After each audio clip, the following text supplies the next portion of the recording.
दयालपुर नामक गांव में ललित नाम का एक गरीब किसान रहता था। वो स्वभाव में बहुत सीधा था और सबकी मदद किया करता था, पर इतनी मेहनत के बाद भी उसके घर का गुजर बसर बहुत मुश्किल से हो पाता था। ललित के घर में उसकी बीवी मोना भी थी, जो कि गर्भवती थी। मैं दिन रात खेतों में कितनी मेहनत करता हूँ, परंतु फिर भी हम लोग रूखा सूखा खाकर ही जीवन व्यतीत कर रहे हैं। तुम्हारी ऐसी हालत में तो मुझे तुम्हारे लिए अच्छा खाना पीना लाना चाहिए, परंतु मैं क्या करूं? क्या कभी हमारे पास भी इतने पैसे होंगे कि हम लोग अच्छा खाना पीना खा सकेंगे और आराम की जिंदगी जी सकेंगे? आप इस तरह निराश क्यों होते हैं? आप अपना काम ईमानदारी और मेहनत से करते रहिए। भगवान हमें इसका फल जरूर देगा और हर चीज सही समय पर ही मिलती है। आपने कभी किसी का बुरा नहीं किया, बल्कि जो भी आपसे मदद मांगता है आप तुरंत उसकी मदद करते हैं। भगवान इसके बदले में आपको इसका फल जरूर देंगे। मोना इसी तरह की बातें करके ललित को दिलासा देती रहती थी। ललित का बड़ा भाई रघुवीर भी उसी गांव में रहता था। दोनों भाइयों ने पिता की मृत्यु के बाद आधी आधी जमीन ले ली थी। रघुवीर एक चालाक व्यक्ति था। उसने चालाकी से अच्छी और उपजाऊ जमीन खुद हथिया ली थी और बेकार जमीन ललित को दे दी।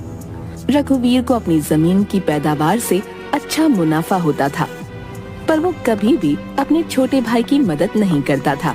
इसके बावजूद भी ललित ने कभी कोई शिकायत नहीं की। एक दिन ललित अपने घर से काम के लिए निकल रहा था। सुनो मोना, मैं खेतों पर जमीन खोदने जा रहा हूँ। आज दिन भर मैं वहीं रहूंगा। शाम तक ही काम पूरा हो पाएगा। तुम अपना ध्यान रखना और समय से खाना खा लेना, ठीक है? परंतु क्या आप खाना खाने घर नहीं आएंगे? ललित जानता था कि घर में केवल थोड़ा सा ही राशन बचा है, इसीलिए वो जानबूझकर मोना से कहता है, देखो मैं वहीं कुछ खा लूंगा, परंतु तुम समय से खाना जरूर खा लेना। ऐसी हालत में भूखा रहना ठीक नहीं है। ललित खेतों की तरफ जा रहा था, तभी पीछे से रघुवीर ने उसे आवाज लगाई। अरे ललित, सुनो तो जरा। अरे भैया, आप क्या काम है? देखो, मुझे तुम्हारी भाभी को लेकर शहर के डॉक्टर को दिखाने जाना है। यदि तुम मेरी जमीन पर आज खुदाई कर दो तो बहुत मेहरबानी होगी। ये सुनते ही ललित सोच में पड़ जाता है और बोलता है, भैया, पर आज तो मैं अपने खेतों में खुदाई करने के लिए जा रहा था। रघुवीर बहुत चालाक व्यक्ति था। वो बातें बनाकर ललित को अपने जाल में फंसा लेता है। अरे भैया, आज मेरे खेतों में खुदाई होना बहुत जरूरी है और तुम्हारी भाभी को डॉक्टर के पास ले जाना भी जरूरी है। ये काम इतना जरूरी ना होता तो मैं तुम्हें ना कहता, और फिर मेरा तुम्हारे सिवा है ही कौन? ललित अपने भाई की भावुक बातों में आ जाता है और कहता है, ये तो बिल्कुल ठीक बात है। यदि एक भाई दूसरे भाई के काम नहीं आएगा तो भला और कौन आएगा? आप चिंता ना करें, मैं आज पहले आपकी जमीन पर ही खुदाई कर दूंगा, फिर कल मैं अपने खेतों में खुदाई कर लूंगा। आप भाभी को लेकर डॉक्टर के पास चले जाएं। धन्यवाद ललित, तुमने मेरी बहुत बड़ी समस्या हल कर दी। ठीक है, तुम शाम तक मेरे खेतों पर खुदाई करके रखना है। मैं शाम तक वापस आ जाऊंगा, है? इस तरह से अपनी बातों में फंसाकर रघुवीर ललित को अपने खेतों में खुदाई पर लगा देता है और खुद अपने काम से निकल जाता है। ललित पूरा दिन मेहनत करके अपने भाई रघुवीर के खेत की जमीन खोद देता है। शाम को रघुवीर अपने खेत देखने आता है तो वहाँ सारी खुदाई हुई देख मन ही मन सोचता है, कितना बेवकूफ है मेरा छोटा भाई। मैंने उसे अपनी बातों में फंसा लिया और उस बेवकूफ ने अपना सारा काम छोड़कर पूरा दिन मेरी जमीन को खोदने में लगा दिया। चलो, मुझे क्या, मेरा तो काम हो गया। रघुवीर ललित से कहता है, अरे भाई, तुमने तो पूरी जमीन खोद दी। बहुत बहुत धन्यवाद। मैं कल आराम से इसमें जुताई करवा सकता हूँ। इसमें धन्यवाद कैसा भाई? अपने भाई की मदद करना तो मेरा फर्ज है। इस तरह थका हारा ललित अपने घर वापस लौटता है। अरे, आप आ गए। आप हाथ मुंह धो लीजिए और पहले खाना खा लीजिए। घर में तो थोड़ा सा राशन था। मेरे लिए खाना बचाने के चक्कर में शायद मोना ने दिन भर कुछ नहीं खाया। मोना, ये खाना तुम खा लो, मुझे बिल्कुल भूख नहीं है। क्यों, क्या हुआ? आपको भूख क्यों नहीं लगी? अरे आज रघुवीर भैया जमीन पर आए थे, उनके खेतों में कुछ काम था तो उन्होंने मुझे बुलाया। वहीं खेत पर उन्होंने मुझे इतना खाना खिला दिया, अब तो कुछ भी खाने की इच्छा नहीं रही। घर की स्थिति देखकर ललित मन ही मन बहुत दुखी होता है और सोचता है, हे भगवान, मेरी मदद करो ताकि मैं अपनी बीवी को भरपेट खाना तो खिला सकूं। वो बेचारी इस हाल में भी घर का सारा काम करती है और उस पर उसे खाना भी नहीं मिल पाता। मुझसे उसकी ये हालत नहीं देखी जाती।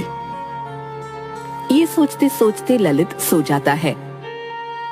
रात को सपने में उसे दिखता है कि माँ लक्ष्मी उस पर सोने के सिक्कों की वर्षा कर रही हैं और उसकी गरीबी दूर हो गई।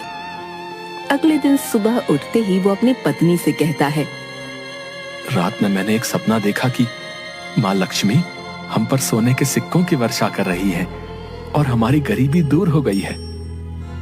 ये तो बहुत शुभ सपना है। सुबह का सपना तो सच होता है। देखना, भगवान आपकी मदद जरूर करेंगे। चलो आज मुझे अपने खेतों में जाकर जमीन की खुदाई करनी है।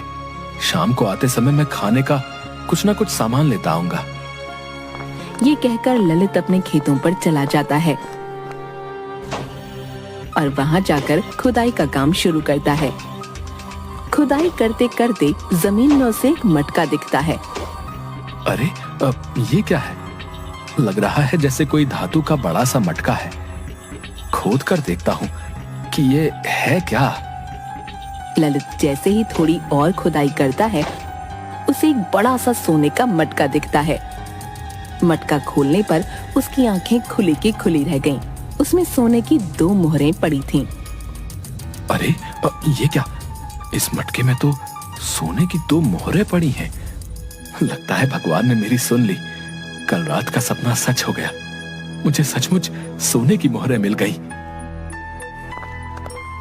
तभी अचानक उसके सामने एक बूढ़ी अम्मा आती है और उससे कहती है, बेटा, मैं एक लाचार बुढ़िया हूँ। अपने घर में एक गाय का दूध बेचकर अपना गुजारा करती हूँ। मेरा इस दुनिया में कोई नहीं है, पर वो गाय बहुत बीमार हो गई है और उसके इलाज में काफी खर्चा होगा। क्या तुम मेरी कुछ मदद कर सकते हो? भगवान तुम्हारी सब परेशानियां दूर कर देगा। ललित उसे देखकर सोच में पड़ गया और मन ही मन सोचने लगा, जिस तरह मैं गरीब और लाचार हूँ, ये बूढ़ी अम्मा भी वैसी ही है। भगवान ने मेरी मदद की और मुझे 2 सोने की मोहरें दी हैं।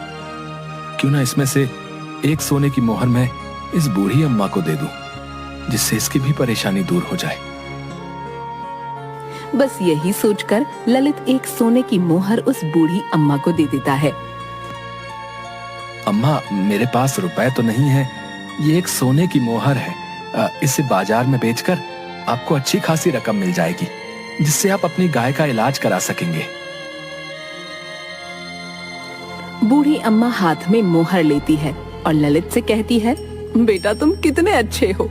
तुम खुद इतनी मुसीबत में हो और गरीबी से जूझ रहे हो, पर फिर भी तुमने इन दोनों में से एक मोहर मेरी मदद के लिए मुझे दी।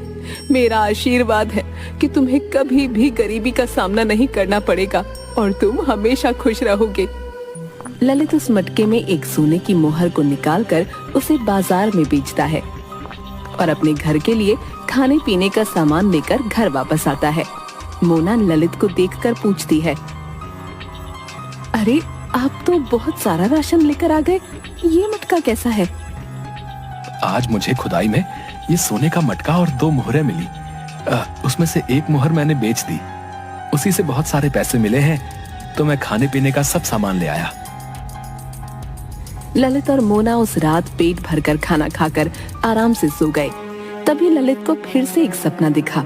उस सपने में माँ लक्ष्मी उससे कहती हैं, ललित, मैं बहुत खुश हूँ।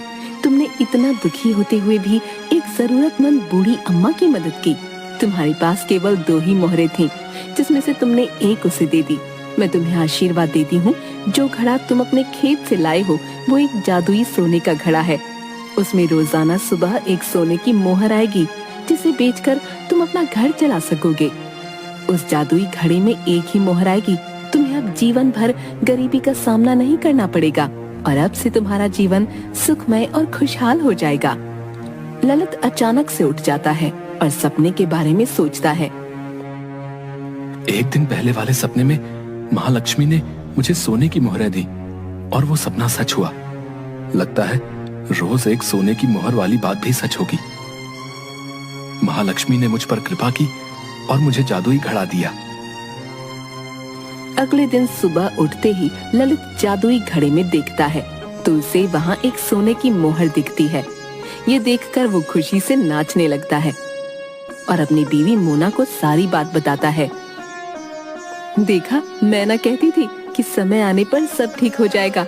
आपने हमेशा लोगों की मदद की है, इसी का फल भगवान ने आपको दिया है। अब हमारी गरीबी और परेशानी के दिन खत्म हो गए हैं। यदि रोज सोने की एक मोहर हमें मिलेगी, हमारा घर का खर्च भी अच्छे से चलेगा और खेती बाड़ी के लिए सामान भी बाजार से आ जाएगा। आपको अब कोई चिंता करने की जरूरत नहीं। इसके बाद से उस जादुई घड़े में रोजाना एक सोने की मोहर आती और ललित उसे बेचकर कम पैसों से अपनी जिंदगी चलाता। अब उन दोनों की जिंदगी बहुत आराम से कट रही थी और हर एक जरूरतमंद की मदद ललित किया करता था।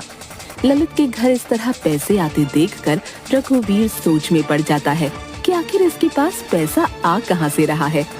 यही जानने के लिए रघुवीर ललित से कहता है। अरे भाई ललित, कैसी चल रही है जिंदगी? मैंने सुना है तुमने अपने मकान की बहुत अच्छी मरम्मत करवा ली और घर में खूब सामान भी ले लिया। क्या कहीं से लॉटरी खुली है? ललित बहुत सीधा था, अपने भाई को सारा सच बता देता है। भैया, मैं आपसे कहता था ना कि मेरी बीवी ने मुझे कहा है कि भगवान हमें हमारी ईमानदारी का फल जरूर देंगे। बस कुछ यूं ही समझ लीजिए कि भगवान ने हमारी मदद की और मुझे एक जादुई घड़ा मिल गया जिसमें रोजाना मुझे एक सोने की मोहर मिलती है। बस उसी से हमारी जिंदगी आराम से कट रही है भैया। सोने के जादुई घड़े के बारे में सुनकर रघुवीर का सर चकरा जाता है और उसके मन में वो घड़ा पाने का लालच आ जाता है। दिन मौका देखकर रघुवीर ललित के घर में चोरी छिपे घुस जाता है और सामने उसे सोने का वो घड़ा दिखाई देता है। अरे, तो ये है जादुई सोने का घड़ा। मुझे तो इसे पाने के लिए कुछ ज्यादा मेहनत भी नहीं करनी पड़ी। चलो, मेरा काम हो गया। इसे अपने घर ले जाऊंगा और रोज इसमें से सोने की एक मोहर लूंगा। रघुवीर जैसे ही उस घड़े को हाथ लगाता है, वो सोने के घड़े से मिट्टी के घड़े में बदल जाता है। अरे, अब ये क्या हो गया? ललित ने तो कहा था कि ये जादुई सोने का घड़ा है, परंतु मेरे छूते ही मिट्टी का कैसे हो गया? अभी मुझे यहाँ से जाना होगा। फिर किसी दिन मौका देखकर मैं इसे चुराने आऊंगा। रघुवीर उस घड़े को पाने के लालच में 2-3 बार चोरी करने के इरादे से ललित के घर आता है, पर जैसे ही वो उस घड़े को छूता है, वो मिट्टी का बन जाता है। तभी अचानक ललित वहाँ आ जाता है। अरे भैया, आप यहाँ कैसे आना हुआ? रघुवीर उसे देखकर घबरा जाता है और उससे झूठ बोलता है। अब ललित भाई, मेरी मुर्गी पता नहीं कहाँ चली गई। बस उसे ही ढूंढते हुए आया था। मैंने सोचा शायद पिछले दरवाजे से वो तुम्हारे घर आ गई हो, पर यहाँ तो नहीं मिली। अच्छा, मैं अब चलता हूँ। ललित अपने भाई की भावना को समझ जाता है। भाई मटका चुराने के लालच में चुपचाप घर में घुसा है, परंतु मैं उसे कुछ नहीं कहता। उधर रघुवीर भी समझ जाता है। ये मटका भाई को भगवान ने फल स्वरूप दिया है, जिसका जादू केवल उसी के लिए है। ललित की अच्छाई और नेकी का बदला भगवान ने उसे दिया। हमें अपने जीवन में नेकी और सच्चाई से जीवन जीना चाहिए। अगर हम मेहनती और ईमानदार होंगे तो भगवान भी हमारी किसी न किसी रूप में मदद जरूर करेंगे।